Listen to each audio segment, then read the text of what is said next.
Tout à fait, bonjour à toutes et à tous. Donc nous allons en fait effectuer un voyage dans le temps avant de nous retrouver au plus près de l'actualité dans quelques instants. L'idée étant de comparer deux situations dans la mesure du possible, de voir dans quelle mesure la diplomatie, les chefs d'État sont intervenus et dans ce cas précis, comment effectivement une crise régionale est devenue une guerre tout d'abord européenne puis mondiale. Je vous ai dit un voyage dans le temps, on va se positionner et je vais accompagner le propos par quelques images. Donc avant 1914, dans les dizaines d'années qui ont précédé, de ce qu'on a appelé la Belle Époque, un âge d'or, on pourrait dire, pour l'histoire de l'Europe, qui à ce moment-là est vraiment le continent qui domine le monde. Les progrès à l'époque ont été vraiment fulgurants en l'espace de quelques dizaines d'années et la population, tout au long du XIXe siècle, a doublé. L'industrialisation a constitué alors, a conduit à une amélioration notable du niveau de vie et la croissance économique, les chiffres pourraient faire rêver aujourd'hui, était de l'ordre de 3 à 5%. Alors, les technologies se sont grandement développées, l'industrie, je le disais, était florissante, mais ces progrès se sont accompagnés de nombreuses tensions, de nombreux bouleversements qui ont eu lieu au niveau social, lorsque des populations éminemment paysannes se sont retrouvées à être recrutées dans les entreprises avec de nombreux bouleversements qui se sont accompagnés de certaines inégalités et parmi les conséquences, l'apparition qu'on connaît d'idées révolutionnaires, mais aussi de mouvements nationalistes qui sont particulièrement présents en cette fin de 19e siècle et tout début du 20e siècle. Dans ce paysage, un certain nombre de pays émergent. Je commence par l'Allemagne. L'Allemagne est vraiment l'un des pays les plus dynamiques de cette Europe triomphante. Sa population est passée de 41 à 65 millions d'habitants en 40 ans. Son industrie est florissante, notamment dans le domaine de la métallurgie et de la chimie. Ici sur cette image, vous voyez par exemple un navire allemand. On est vraiment à cette époque du gigantisme, on a en tête le Titanic, 1912. C'est vraiment toute cette période où on se dote de moyens permettant d'aller plus loin, de parcourir vraiment le monde entier. Et d'ailleurs, c'est ce que font les puissances à l'époque, puisque la colonisation qui a été entamée connaît vraiment son apogée à cette période-là. L'industrie allemande, je vous l'ai dit, elle est florissante. C'est vraiment un interlocuteur incontournable dans tous les domaines. Pour l'anecdote, vous avez tous vu ou entendu parler sans doute du pantalon Garance. Ce sont ces pantalons rouges que portaient les soldats français au tout début de la Première Guerre mondiale. Eh bien, les teintures de ces pantalons étaient réalisées grâce à la chimie allemande, en fait, pour l'anecdote. Cette puissance économique, c'est la deuxième du monde, une puissance qui se sent à l'étroit, on va dire, à l'époque. Elle rêve d'expansion, elle a besoin à la fois de garantir des ressources, mais aussi de trouver des débouchés commerciaux. Une politique commerciale qui va lui valoir l'hostilité de pays forcément voyant d'un très mauvais œil cette expansion, les Anglais et les Français qui, on s'en souvient, depuis 1870, gardent avec nostalgie l'Alsace et la Moselle, ces provinces perdues qui, on l'espère, reviendront dans le giron français. La France connaît, elle aussi, un essor économique important, mais sa population est largement déficitaire si on compare par rapport à celle de l'Allemagne. 40 millions d'habitants, 25 millions de moins que l'Allemagne.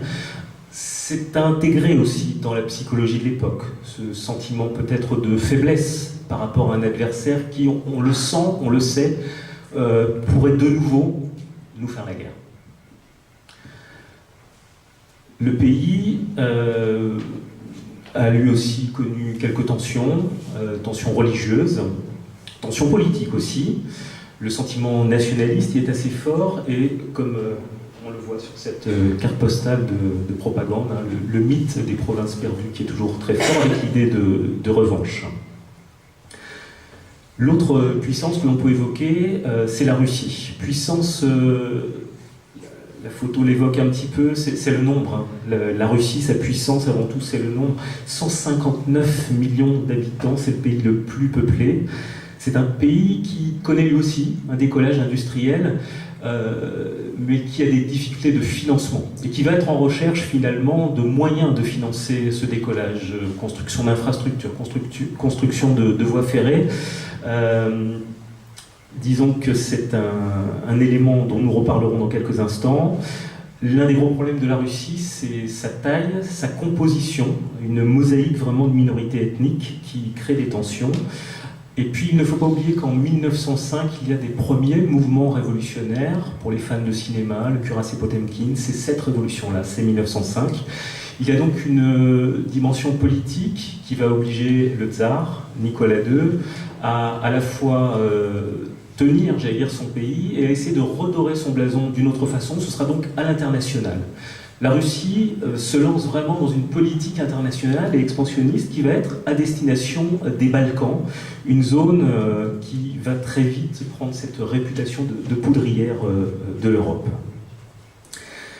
Les Balkans, c'est la zone d'influence de l'Empire austro-hongrois. L'Empire des Habsbourg est lui aussi confronté à des questions de nationalité, à peu près une quarantaine de nationalités, de peuples qu'on trouve dans les Balkans, avec toutes les religions, aussi les diversités de religions qui existent dans cette partie. On est tout près aussi de l'Empire ottoman, qui connaît de très grandes difficultés, ce qui va permettre à certaines de ces minorités de s'émanciper. Ça va être le cas notamment de la Serbie, de la Bulgarie, qui vont créer leur propre État, devenir indépendants, à mesure que l'Empire ottoman s'affaiblit. La proximité est immédiate avec l'Empire austro-hongrois et je disais que la Russie cherche à s'étendre aussi de ce côté-là, donc une rivalité va vraiment naître dans cette zone entre l'Autriche-Hongrie et la Russie, et par le biais donc, de ces nouveaux petits États, on va dire, ces nouvelles petites puissances régionales.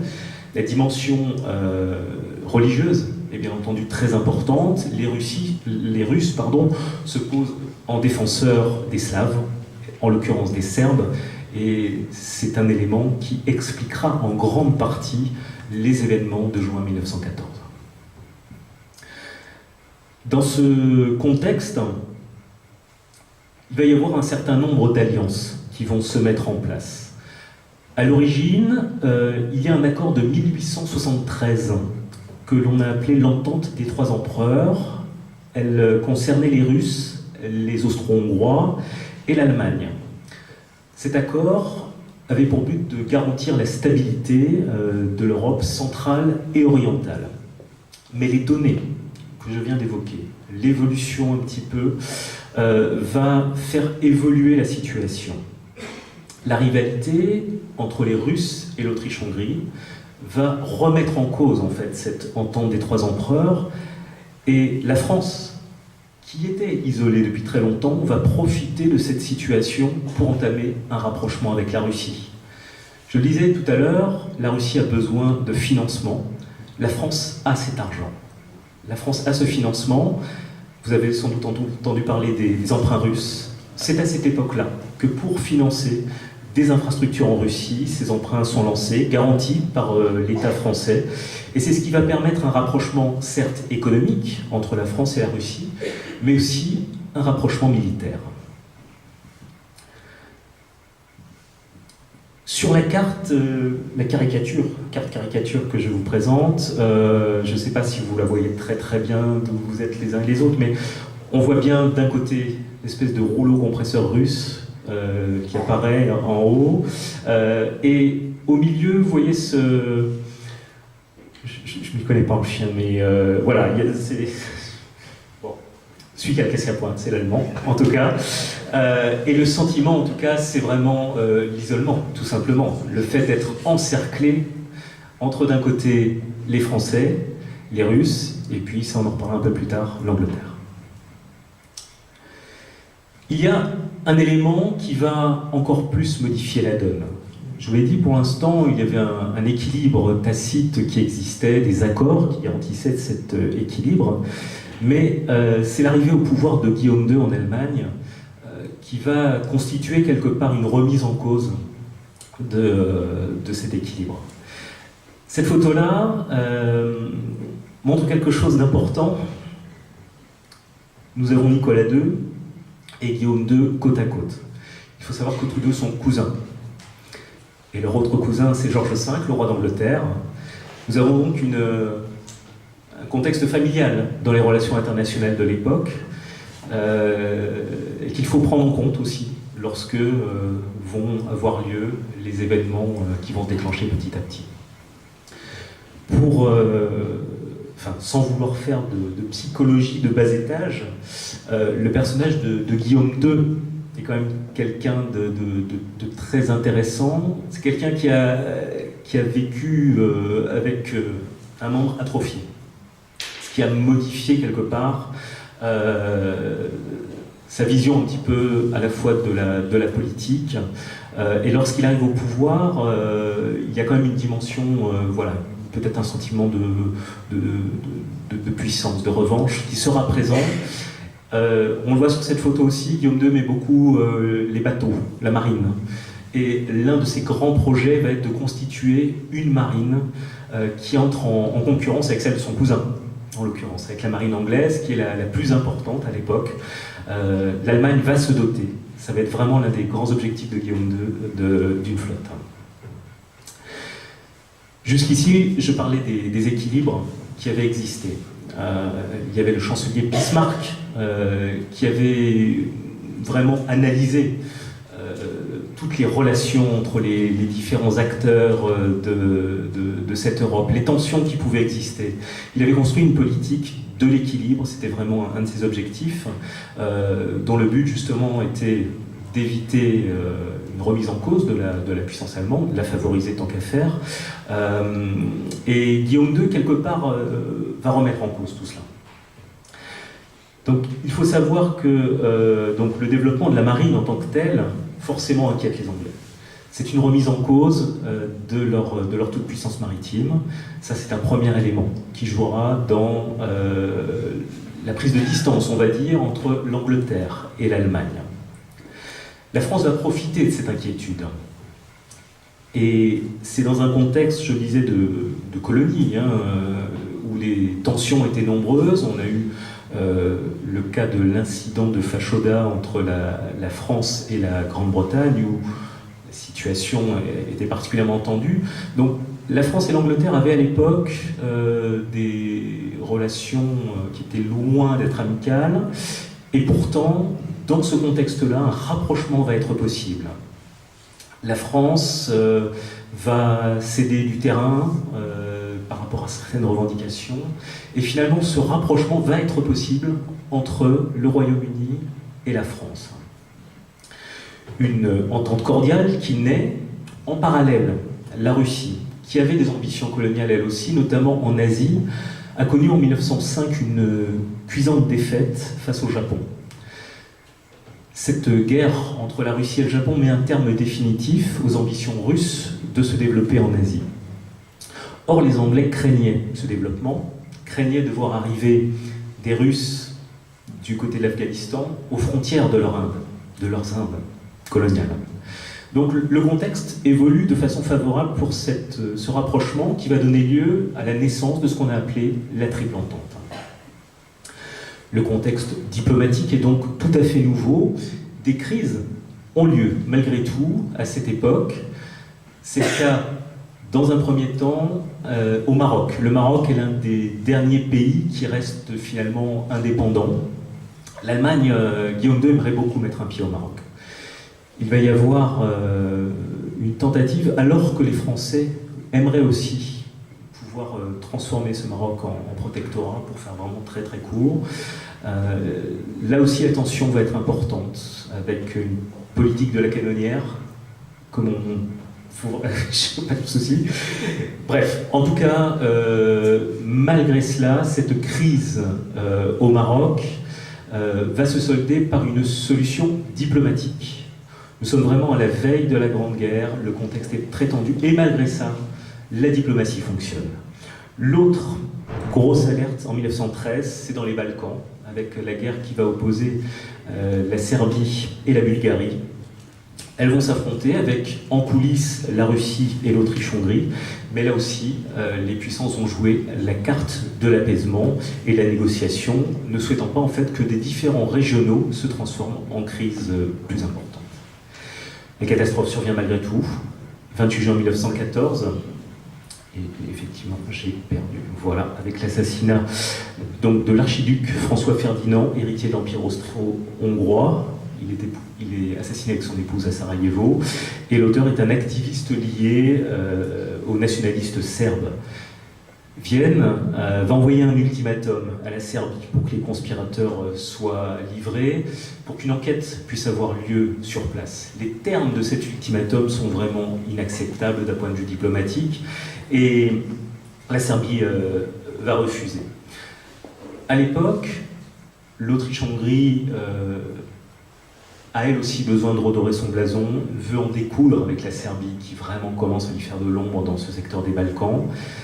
Elle va être poussée par l'Allemagne pour être intransigeante, et c'est là que l'escalade va en fait réellement débuter. L'Allemagne est persuadée que la Russie n'interviendra pas, et l'Autriche-Hongrie déclare la guerre à la Serbie. L'erreur d'appréciation est absolument fatale. Les Russes se sont engagés à défendre les Slaves. Les cousins qu'on évoquait, Guillaume II, Nicolas II, vont tenter, alors pas vraiment une négociation, parce qu'en fait Guillaume II demande à Nicolas II de suspendre la mobilisation, il n'en sera rien. Désormais, tout est lancé. L'Angleterre propose trop tard une paix de compromis dans les Balkans. Elle prévient qu'elle ne restera pas neutre si une guerre devait être déclenchée entre la France et l'Allemagne. La chancellerie allemande va tenter une toute dernière fois de mettre un terme à l'engrenage, mais les militaires, entre-temps, ont pris le pas vraiment sur les diplomates. La mobilisation qui est en route, il faut imaginer des millions d'hommes à équiper, armés, envoyés, c'est une telle machinerie qu'il est impossible de faire marche arrière. Et à partir de ce moment-là, et ça va être vraiment la position de l'état-major allemand, il n'y aura plus de solution diplomatique possible. Désormais, ça va être une succession, je ne vais pas vous les détailler, mais d'ultimatums, de déclarations de guerre. La France qui va mobiliser, l'Allemagne lui déclare la guerre. L'Allemagne qui prépare, tout comme tous les belligérants, des plans, forcément, elle compte un peu sur la lenteur de la mobilisation en Russie, en estimant qu'il faudra plusieurs semaines, voire plusieurs mois, compte tenu de l'étendue du territoire, de l'absence justement de voies ferrées pour que les troupes soient opérationnelles. Et du coup, elle compte miser tout sur une victoire éclair à l'ouest face aux Français en 6 semaines. C'est le plan Schlieffen qui va avoir des conséquences pour le Luxembourg et pour la Belgique. En effet, ce plan prévoit de passer et de contourner l'armée française, y compris en traversant ces territoires de pays qui sont neutres. Conséquence immédiate, l'Angleterre avait dit qu'en cas de violation de la neutralité de la Belgique, elle interviendrait. Et c'est vraiment l'engrenage qui est lancé de façon définitive. Personne à l'époque, je pense, n'avait juste une vision de ce qui allait suivre. En tout cas, cet engrenage, il y a des pays neutres, en l'occurrence, qui sont engagés dans le conflit directement, parce que les troupes traversent officiellement pour ne faire que passer, mais je crois que vous savez bien qu'ils sont restés, malheureusement. Et pour le reste, l'engrenage, c'est que c'est d'abord un conflit européen, mais on l'a dit, ce sont des pays avec des colonies qui vont engager toutes leurs colonies petit à petit dans cette bataille et dans cette guerre, avec le bilan qu'on connaît 4 ans et demi plus tard.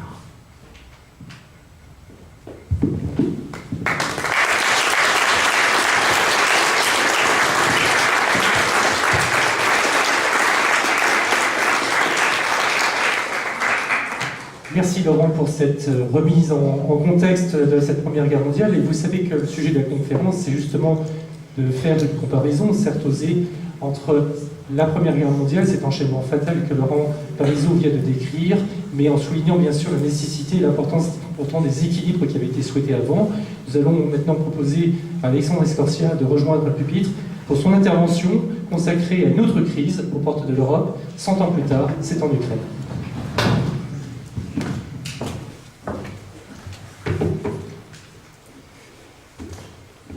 Monseigneur, Madame, Monsieur le Ministre, Madame la Préfète, Monsieur l'Ambassadeur, cher Guy Yelda, Madame l'Adjointe au maire, Mesdames et Messieurs les élus, Mesdames, Mesdemoiselles, Messieurs, chers étudiants.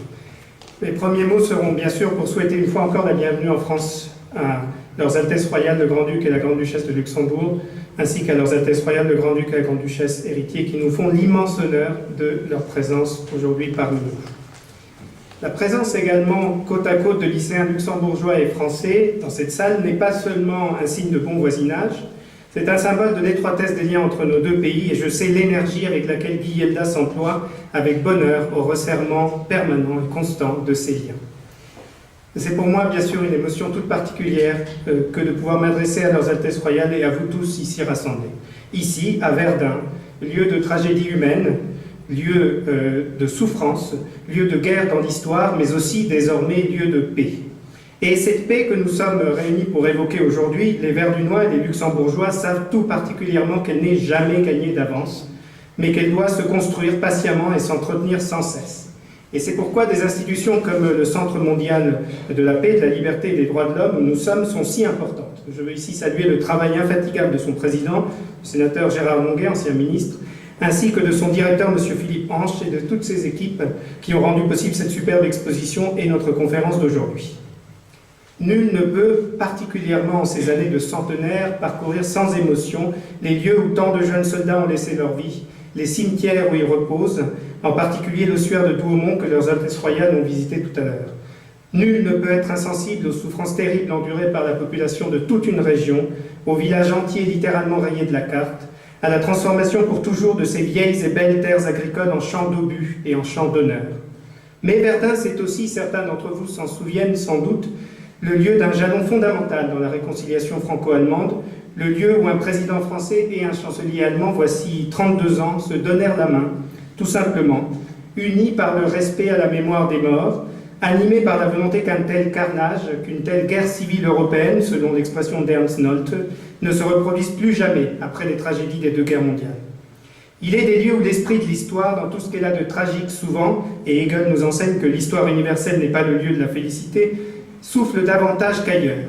Verdun est l'un de ces lieux, les plages de Normandie en sont un autre.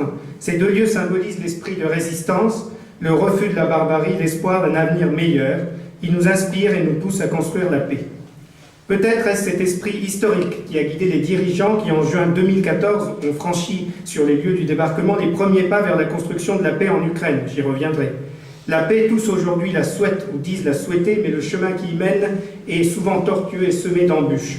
La tragédie syrienne, qui est aujourd'hui dans tous les esprits et qui constitue une priorité de notre diplomatie, nous le rappelle abondamment. Comment donc construire la paix ? C'est une question lancinante à laquelle vous consacrez une grande partie de votre activité dans ce centre et à laquelle il n'y a pas de réponse simple. Peut-être pouvons-nous cependant, à la lumière de la crise en Ukraine, discerner quelques éléments, sinon d'une construction de la paix, que nous sommes encore, hélas, loin d'une paix totale dans l'est de l'Ukraine, du moins d'une gestion, d'une régulation, d'une crise, par une formule diplomatique originale, celle du format dit de Normandie. J'aimerais donc devant vous aborder brièvement 3 questions, en précisant que je vous fais part ici à ces sujets de mes analyses personnelles. Premièrement, pourquoi le format Normandie ? Deuxièmement, qu'a accompli ce format et ses efforts diplomatiques depuis 2 ans et demi ? Et troisièmement, quelle perspective de sortie de crise aujourd'hui ? Pourquoi donc ce format ? Et qu'appelle-t-on d'abord le format dit de Normandie ? Il s'agit d'un format qui réunit l'Allemagne, la France, la Fédération de Russie et l'Ukraine, et qui est né d'un contexte bien particulier, celui de la crise en Ukraine déclenchée en 2014. Sans revenir sur le détail des événements, je me bornerai à rappeler la situation telle qu'elle se présentait à la mi-2014. Conflit ouvert, armé, à l'est de l'Ukraine, annexion illégale de la Crimée par la Russie. À cette époque, il est utile de le rappeler, mi-2014, début de l'été, Moscou refuse la communication avec les autorités de Kiev, ne reconnaissant comme dirigeant légitime que le président déchu Viktor Yanukovych, réfugié en Russie. C'est dans ce contexte difficile qu'interviennent le 6 juin 2014 les cérémonies commémoratives du 70e anniversaire du débarquement en Normandie. Leurs Altesses royales étaient présentes ce jour-là à Bénouville et Ouistreham, en compagnie de Son Altesse royale le Grand-Duc Jean, seul ancien chef d'État présent à avoir porté l'uniforme en juin 1944 dans le cadre de l'opération Overlord et qui a pu assister à ces commémorations en 2014. À ceux qui pourraient être amenés à douter de l'utilité des cérémonies commémoratives, ce qui s'est passé ce jour-là pourrait suffire à démontrer l'importance de ce genre de rassemblement. Le retour sur un passé tragique, heureusement surmonté, a parfois des vertus pour le règlement politique des crises actuelles. Le cadre commémoratif a permis ce jour-là d'organiser une rencontre, de favoriser un dialogue, de faire se rencontrer des protagonistes qui n'auraient sans doute pas pu se rencontrer sans ce cadre très particulier. Le format dit de Normandie, c'est donc l'histoire d'une opportunité qui a été saisie par ses responsables politiques. Cela n'obéissait pas à une conception préétablie ou à un schéma d'ensemble, mais à un sentiment qu'il y avait une chance à saisir et en même temps une responsabilité à prendre, et ce, en franco-allemand, entre la France et l'Allemagne. Cette dimension franco-allemande est naturellement cruciale. La présence à cette cérémonie du débarquement de l'Allemagne, nation vaincue par les Alliés, était en elle-même un symbole fort et qui n'allait pas de soi, même si Jacques Chirac avait en son temps ouvert la voie en invitant Gerhard Schröder aux cérémonies de 2004. L'investissement fort du couple franco-allemand sur le dossier ukrainien est à mon avis une donnée de base qui explique en partie les progrès que nous avons pu faire dans ce format.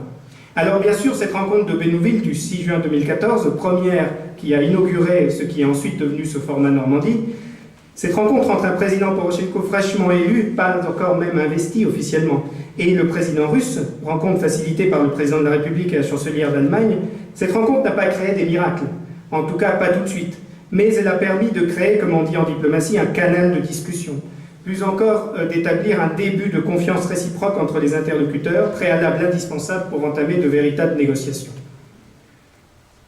Toutefois, y compris après cette rencontre, le niveau de violence à l'est de l'Ukraine a continué d'augmenter, avec l'utilisation d'armes de plus en plus sophistiquées dans les hostilités, comme en témoigne la tragédie du vol MH17 le 17 juillet 2014. L'offensive séparatiste menaçait alors de s'étendre dans l'est de l'Ukraine et le conflit de connaître une escalade incontrôlée avec des conséquences difficilement prévisibles et encore moins maîtrisables, y compris pour l'Europe. Et tout cela au sein du continent européen, à moins de 3 heures de vol d'ici. Je pense donc vraiment que c'est la confiance patiemment tissée suite aux premières rencontres en format Normandie qui a permis d'aboutir, après de longues difficiles négociations, aux différents accords de Minsk, ceux de septembre 2014 puis ceux de février 2015. Je voudrais souligner que ces accords furent le fruit d'une longue, patiente négociation. Ils n'ont pas été imposés par tel ou tel parti, ils sont le fruit de la négociation des parties qui ont toutes signé. Et comme tout accord de ce type, ils sont le reflet d'un rapport de force sur le terrain, rapport de force militaire, et le résultat d'un compromis politique.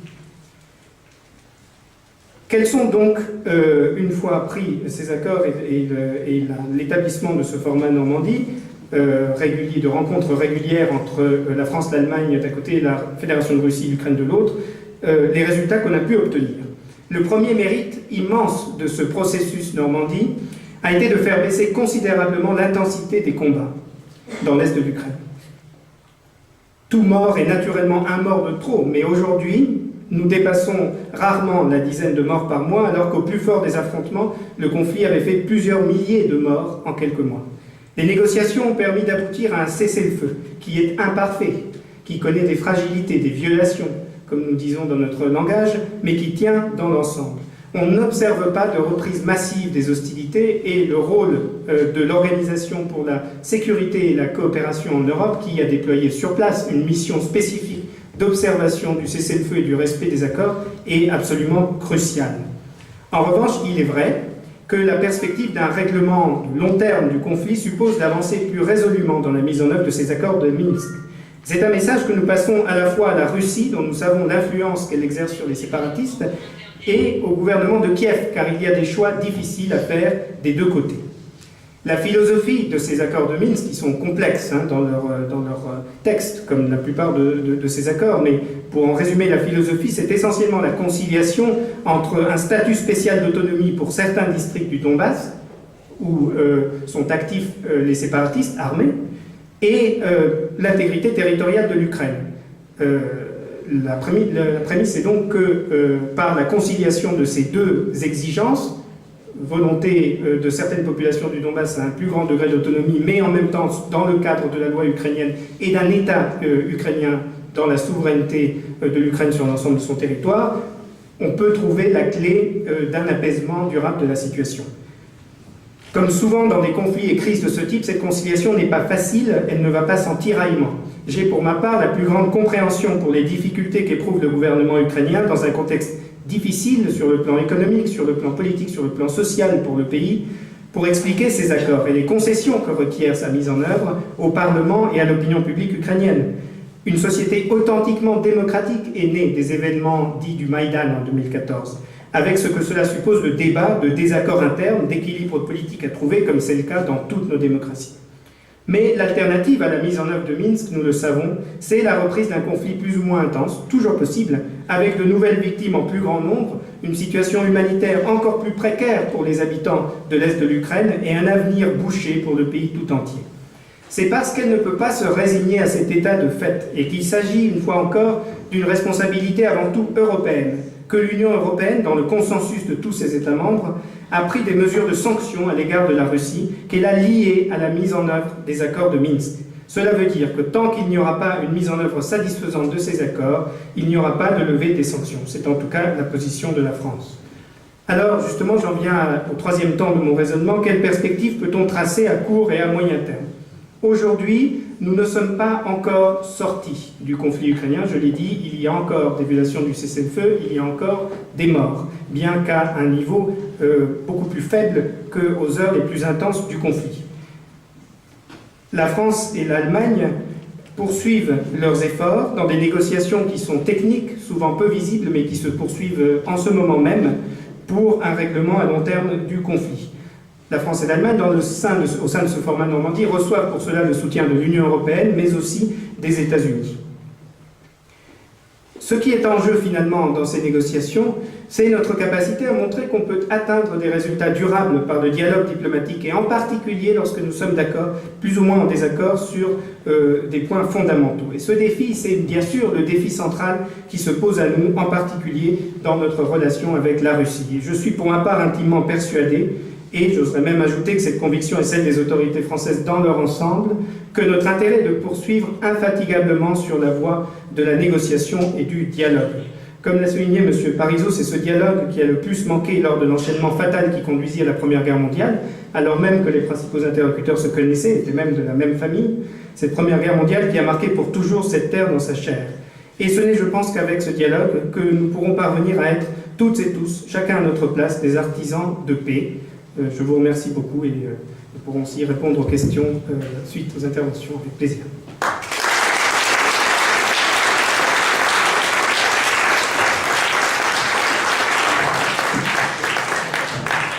Merci à vous, Monsieur Scorsia. Votre Altesse Royale, je crois que vous vouliez nous livrer un témoignage. Vous étiez présent, effectivement, comme l'a rappelé Alexandre Scorsia, le 6 juin 2014, lors de la naissance de ce format Normandie.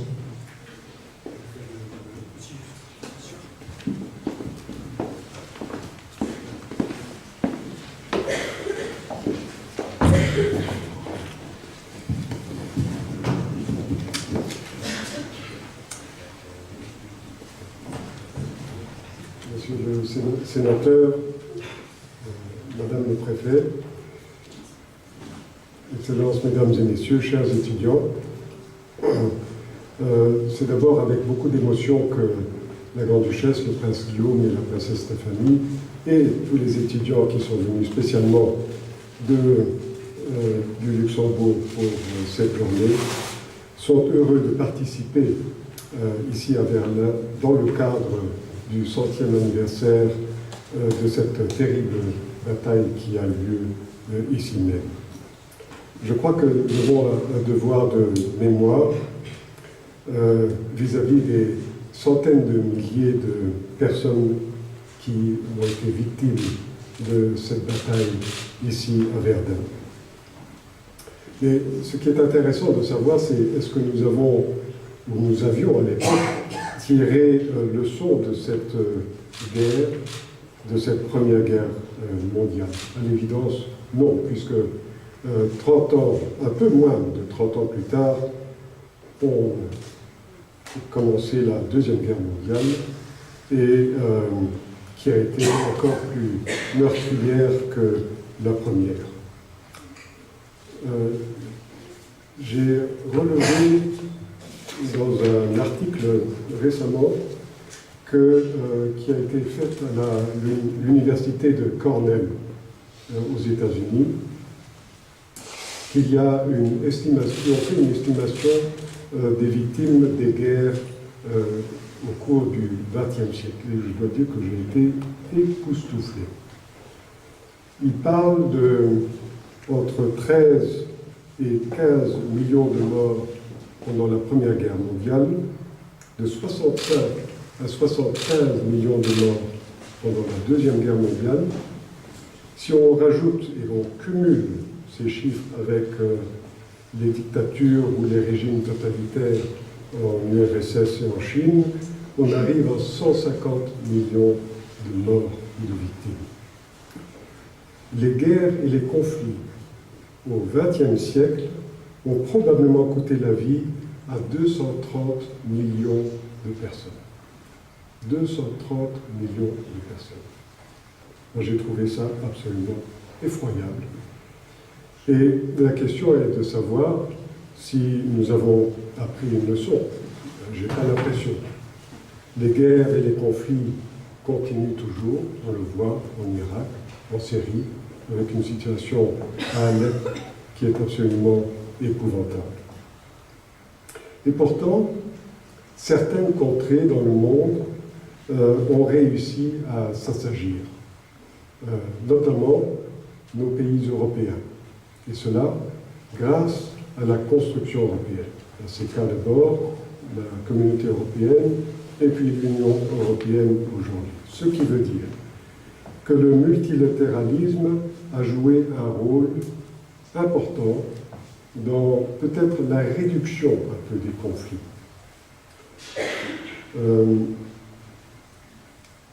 L'Union européenne, comme je l'ai dit, illustre ce fait d'une façon extraordinaire, puisque depuis 70 ans, nous n'avons pas eu de guerre et que nous espérons que nous l'aurons plus jamais.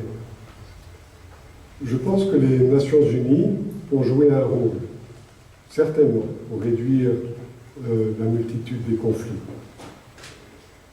Le fait que les gens, les personnalités du monde politique, se retrouvent régulièrement, que ce soit dans le cadre des Nations Unies, que ce soit au cadre de l'Union européenne, que ce soit dans le cadre du G7 ou d'autres multiples réunions qui ont lieu dans le monde. Ça permet à ces gens de se côtoyer, et finalement de se connaître, peut-être même de s'apprécier, ce qui fait que même si des pays se trouvent dans des situations antagoniques ou de conflits, dans d'autres régions plus neutres ou d'organisations, ils peuvent se retrouver et discuter. Je pense qu'il y a un autre élément qui est important, c'est la communication.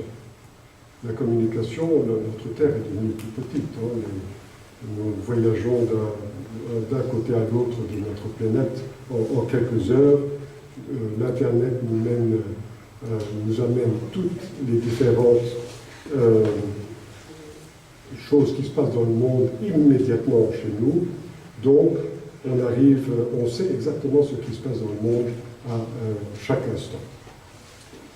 Donc, le dialogue semble plus facile, même entre parties adverses et belliqueuses. Ce dialogue, comme vous l'avez rappelé, est absolument important pour essayer de stopper les conflits, et ça a été fait régulièrement. J'ai eu l'occasion, avec mon épouse et mon père, qui a débarqué avec les troupes britanniques, de participer au 70e anniversaire du débarquement de Normandie, et c'était en juin 2014. C'est une très belle journée, pleine d'émotions, Et c'était assez extraordinaire de voir toutes ces personnalités ensemble se retrouver dans des plages où tellement de monde avait souffert, s'était fait tuer. Mais on sentait véritablement les tensions. Moi, je ne sais pas pourquoi, d'ailleurs, j'ai été mis tout de suite à côté de M. Poutine. Une chance, une malchance, je ne sais pas. En tout cas, déjà, sur la photo officielle, j'étais à côté de M. Poutine et on a déjà commencé à parler un petit peu ensemble, on le voit d'ailleurs. Et puis, le président américain, Obama, et le président Poutine ne s'étaient même pas salués encore, ils ne s'étaient pas donné la main. Pourtant, on était tous là sur le perron de cette bâtisse et il n'y avait pas beaucoup de dialogue. On est rentré, on s'est mis à table, de nouveau, j'étais à côté de M. Poutine. De l'autre côté de M. Poutine, il y avait la reine de Danemark. La reine de Danemark m'a dit, il ne faut pas l'arrêter. Elle a dit, toi tu t'occupes de Poutine parce que moi, je ne veux pas lui parler. Et de l'autre côté, j'avais le président grec, qui était très gentil, mais très âgé, ne parlait pas beaucoup de langues, plutôt grec. Et moi, mon grec n'est pas très bien. Ce qui fait que j'ai dû commencer cette conversation avec M. Poutine, que je connaissais déjà, puisqu'il était venu en visite officielle à Luxembourg pendant son premier mandat.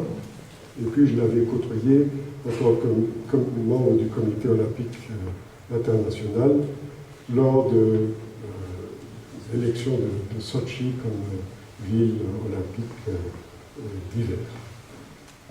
Donc je le connaissais déjà. Et on parle toujours en allemand ensemble, étant donné que son allemand est excellent. J'ai commencé à parler en allemand avec lui, donc le traducteur était tout à fait tranquille, il a pu déjeuner tranquillement, sans intervenir, surtout au début. Je lui ai dit, Monsieur le Président, il y a une chose que j'aimerais vous dire, c'est qu'il ne faut jamais désespérer et toujours dialoguer. Et je vous en supplie, n'oubliez pas ça, dialoguer toujours avec tout le monde. Il m'a répondu, vous savez, je vais le faire, vous en faites pas, je serai toujours ouvert au dialogue. Et puis, il a commencé à me dresser un tableau de l'Ukraine, qui était incroyable. 200 ans d'histoire d'Ukraine qui a passé, le déjeuner a passé très vite avec tout ça, et c'était très impressionnant. Il a une connaissance historique qui est tout à fait remarquable. C'est un homme aussi intéressant, hein. Juste entre parenthèses, moi j'ai eu l'occasion de parler avec des anciens communistes quand j'effectuais des visites officielles comme ça dans les pays à l'époque. Et c'était impossible d'avoir un dialogue avec eux. C'était vraiment eux qui menaient la conversation et on n'avait pas le temps de mettre un mot parce que c'était une diatribe de mots qui sortaient. Tandis qu'avec M. Poutine, on peut parler. C'est une grande différence. On peut parler. Et il y a un dialogue qui peut se faire. Donc, ce qui s'est passé après le déjeuner est aussi assez inouï. C'est que le président de la République française, M. Hollande, s'est levé. Tout le monde s'est levé avec lui. Puis a commencé à sortir de cette pièce et est resté. Moi, j'étais un peu coincé par le président grec qui se déplaçait un peu plus difficilement, disons. Et donc, j'étais là, je n'arrivais pas à passer et j'ai vu quelque chose d'extraordinaire. J'ai vu le président Obama se précipiter sur M. Poutine. Il lui a serré la main chaleureusement. Et puis, les deux interprètes se sont mis là et ils ont commencé à parler, tranquillement. Moi, discrètement, je suis quand même sorti. Et puis j'ai vu M. Poroshenko qui était là et qui m'a dit que ce serait formidable si je pouvais visiter l'Ukraine, etc. Et je sais qu'après ça, il y a eu ces rencontres off entre le président français, Mme Merkel, et M. Poroshenko et M. Poutine. Et c'est à partir de là, il faut vraiment reconnaître à la France un travail extraordinaire, M. Hollande aussi, qui a pu mettre toutes ces personnes ensemble et trouver un début de dialogue, même si vous avez dit que la situation s'est dégradée par la suite.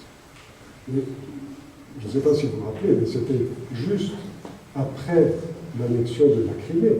Donc vraiment, c'était une tension palpable et très difficile. M. Poroshenko, vous voyez, le vert de la figure, c'était très très difficile. Mais c'est intéressant pour moi et pour ces acteurs de participer à ce genre d'événements parce qu'on voit que ça peut apporter quelque chose à l'humanité et que peut-être qu'avec le temps, on va arriver du fait de justement cette communication extraordinaire que nous avons, à réduire ces tensions régionales.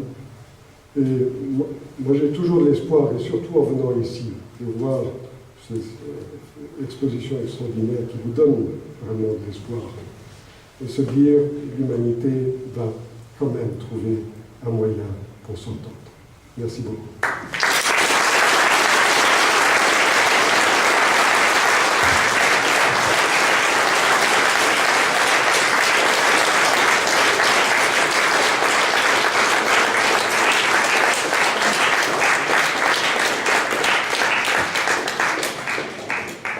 Il nous reste très peu de temps, c'est très frustrant comme exercice, mais je vais peut-être me tourner vers les élèves.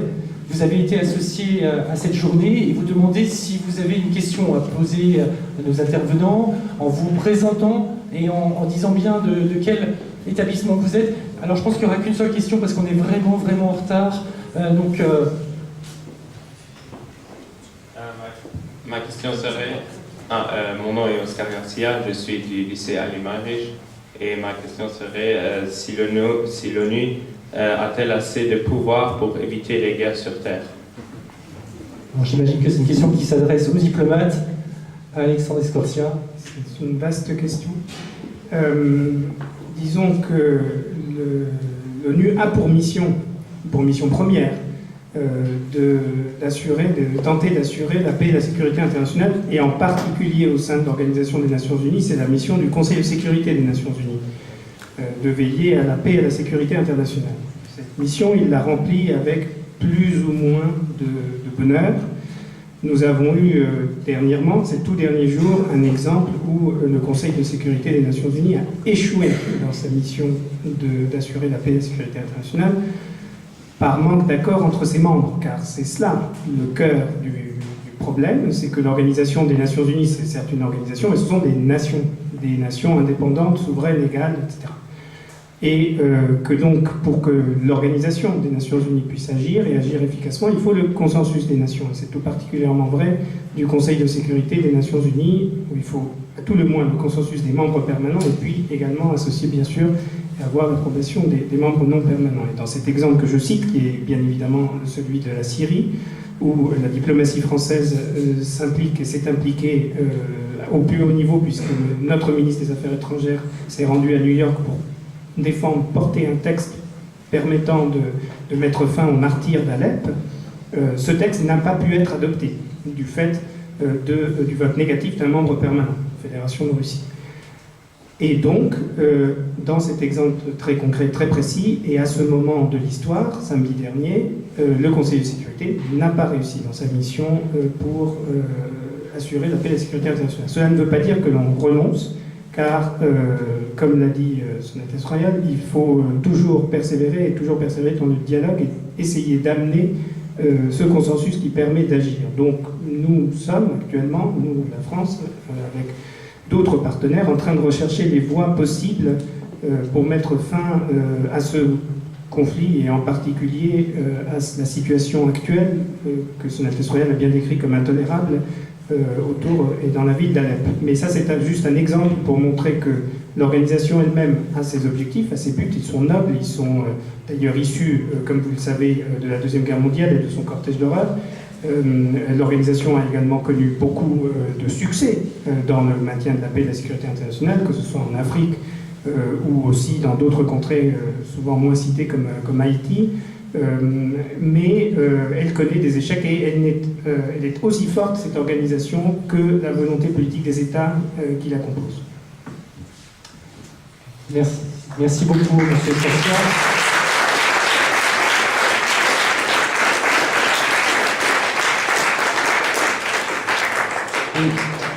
Une deuxième question peut-être. Je m'appelle Boué Dossier, je suis en Nozel, donc je suis ici. Mon question sera qu'est-ce que la population de l'Ukraine pourrait faire pour éviter que cette crise régionale devienne une crise mondiale? Qu'est-ce que la population de l'Ukraine pourrait faire pour éviter que cette crise régionale devienne une crise mondiale? Question qui est certainement analogue aussi à Alep. Alexandre, peut-être? Merci beaucoup. J'ai fait un petit peu allusion dans mon intervention au changement fondamental très important qui a eu lieu en Ukraine en 2014, qui faisait d'ailleurs partie de l'enchaînement d'événements qui a conduit à la situation où nous sommes aujourd'hui, mais qui avait un aspect extrêmement positif, qui est ce que les Ukrainiens appellent la révolution de la dignité, à savoir la fin d'un régime, disons, marqué par un certain clientélisme, un degré élevé de corruption et un degré très peu important de participation démocratique. Ça, c'était un petit peu le régime tel qu'il avait dégénéré en 2000, au moment des événements du Maïdan, et la mise en place, dans le sang, puisqu'il y a eu des victimes civiles dans ce processus, d'un régime, d'une société plus démocratique. C'est le cas aujourd'hui en Ukraine et je pense que l'un de nos devoirs, c'est de soutenir cette évolution de l'Ukraine vers une société plus démocratique, pluraliste, ce qui ne se fait pas en un jour. Il y a beaucoup de défis sur la lutte contre la corruption en particulier, mais qui est un processus encourageant et que l'Union européenne doit encourager. Donc la première chose, je pense, que les dirigeants et les citoyens ukrainiens peuvent faire, c'est de poursuivre sur cette voie des réformes, du rapprochement des valeurs européennes, du pluralisme et de la démocratie, parce qu'in fine, on se rend compte que ce sont les démocraties qui sont les plus stables. On peut constater que deux démocraties, par exemple, vous l'avez sans doute appris, ou vous l'apprendrez, ne se sont jamais fait la guerre historiquement. Donc, si le monde, logiquement, est constitué de démocraties pluralistes, la guerre et les conflits reculent. Je crois que c'est vrai aussi dans cette zone, et c'est vrai aussi pour ce pays qui est en train de vivre une transition difficile, douloureuse, y compris aussi au plan social, au plan économique, mais qu'il faut absolument encourager. Et là, je pense qu'il y a un motif d'espoir. Merci beaucoup.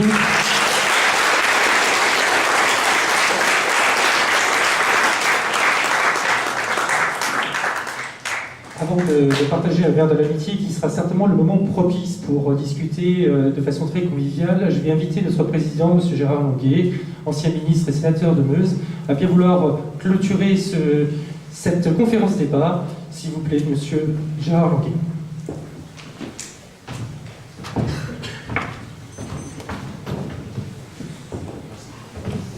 Bon, je voudrais très simplement exprimer à leurs Altesses royales, au Grand-Duc, à son épouse, au Grand-Duc héritier, à son épouse, toute notre gratitude pour leur présence. Pourquoi?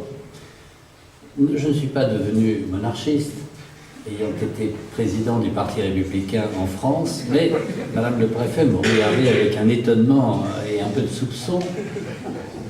Je voulais simplement dire que votre présence, votre témoignage ont donné à cet événement, à cette journée, une notoriété, un éclat et peut-être plus encore pour les jeunes, une information extraordinairement directe sur ce qu'est au plus haut niveau la vie publique. Votre témoignage sur le format de Normandie, c'est-à-dire le souvenir d'une journée utile qui était une journée de commémoration et qui est devenue une journée de constitution d'un dialogue établi. Ce témoignage, tel que vous nous l'avez présenté, avec à la fois beaucoup de simplicité, beaucoup de gentillesse vis-à-vis de votre public, mais on le sent vis-à-vis des partenaires qui étaient les vôtres à cet instant, ce témoignage nous fait mieux comprendre ce qu'est la vie publique au plus haut niveau, et soyez-en profondément remerciés. Vous interveniez après deux professionnels, je voudrais eux aussi les remercier. À M. Parisot, je ne reprendrai rien de son intervention, car nous passerions la journée entière si l'on devait savoir quels sont les responsables et quelle est la part de responsabilité des uns et des autres. Je crois simplement, et là je me retourne vers les jeunes élèves, qu'il faut connaître l'histoire de son pays et il faut avoir pour son pays et pour son histoire la même attitude que l'on a avec ses parents, c'est-à-dire une immense affection qui n'exclut pas le devoir de lucidité. Il faut donc savoir ce qu'ils ont fait, comprendre, et pour comprendre il faut aimer, mais ce n'est pas parce que l'on aime que l'on doit être aveugle. Et par exemple, cette carte du plan Schlieffen, c'est en fait la guerre de 1870 que les Allemands pensaient pouvoir rééditer 40 ans après, et qui était simplement techniquement impossible. Ils ont été prisonniers de leur passé et ils l'ont payé extrêmement cher. Mais inversement, puisque nous sommes, Monseigneur, sur la terre d'élection du sénateur Poincaré, président de la République, en juillet 1914, en juin et en juillet 1914, nous avons le devoir de nous poser la question, il y a des gestes qui peuvent être compris ou qui peuvent ne pas être compris. Le voyage de Saint-Pétersbourg était assurément pour les Français la certitude que le rouleau compresseur, que vous avez parfaitement montré dans la caricature, roulerait en notre faveur si nous étions attaqués. Il pouvait apparaître aussi, et c'est tout le problème des gestes internationaux, comme l'expression d'une tenaille. Il y avait la ferme détermination d'étrangler l'adversaire commun, en tous les cas l'Empire allemand, l'Empire prussien, l'Empire de Guillaume II. Il faut donc que les gestes soient compris. Nous sommes, et vous l'avez bien dit, et Monseigneur, vous l'avez souligné, à une époque de communication. Je crois que le fait que les dirigeants se connaissent personnellement est un facteur extraordinairement positif. Ils peuvent se tromper. J'ai servi un président de la République qui était un homme d'une très grande énergie, d'une très bonne intuition et qui avait une très bonne psychologie, mais qui pouvait parfois se tromper sur les personnes. Parce qu'il avait le sentiment que dans sa relation personnelle, il évaluait juste. C'est là où les diplomates sont utiles, vous voyez. Votre carrière, vous avez beaucoup d'avenir. Vous avez beaucoup d'avenir parce qu'il n'est jamais inutile qu'un homme politique, qui, au fond, est un amateur de la chose internationale, consacre un peu de temps à écouter les militaires, qui sont des techniciens du combat, et l'on ne peut pas faire n'importe quoi avec les armes. Même si les journalistes vous pressent d'intervenir, il faut savoir que la guerre est toujours une tragédie, pour ceux qui la font comme pour ceux qui la subissent. Et puis il faut également consulter les diplomates, qui connaissent l'histoire d'un pays et qui ne le résument pas par la simplicité d'une analyse médiatique immédiate. Certes, les médias ont la sensibilité de l'instant, mais les diplomates, les gens de culture ont la connaissance du long terme et des forces durables. Et en Syrie, il y en a de nombreuses et elles sont complexes. Et je me garderai bien à cet instant de porter un jugement. Je voudrais simplement terminer par là où j'ai commencé, remercier non plus le Grand-Duc, Monseigneur, mais remercier le Grand-Duché. Ce pays indépendant qui a su préserver son autonomie et qui construit chaque jour sa liberté par une extrême réactivité, nous en parlions, par une capacité d'adaptation à son environnement, et qui joue dans la construction européenne un rôle très singulier. Peut-être parce que Robert Schuman est né luxembourgeois, de souche lorraine et de nationalité allemande en réalité. Et il a été en effet ce médiateur au lendemain de la Seconde Guerre mondiale et au moment où la relation entre la France et l'Allemagne n'était pas encore clarifiée. Mais peut-être aussi, et je l'ai vécu à de très nombreuses reprises dans les réunions européennes, parce que quand c'est difficile, on sait qu'en général, l'accord de la France et de l'Allemagne entraîne l'Europe. Mais la France et l'Allemagne hésitent parfois à se parler directement, parce que c'est un petit peu comme un jeune homme qui courtise une jeune fille. Il aimerait bien lui dire sa passion, mais il n'a pas envie de prendre une claque. Alors il essaye de parler, de tester le terrain. Et le tiers de confiance dans les discussions européennes, ce sont les Luxembourgeois. Et notamment le Premier ministre Jean-Claude Juncker, qui est un ami. C'est une personnalité, on l'aime, on l'aime pas, moi je l'aime. Et c'est quelqu'un à qui très souvent, mais il n'est pas le seul luxembourgeois dans cette situation, à qui on pouvait poser des questions difficiles concernant le grand partenaire et dont le grand partenaire se servait pour, par lui, vous adresser des questions difficiles. Comme si la réponse était non, on évitait une rebuffade, puisque le luxembourgeois savait dire « c'est pas le moment d'y aller, attendez un peu ». Eh bien, cette responsabilité prouve que dans le concert des nations, entre la France et l'Allemagne, au cœur de cette Europe lotharingienne qui nous rassemble, Monseigneur, votre pays est indispensable, vous nous l'avez rappelé et prouvé par votre présence aujourd'hui à Verdun.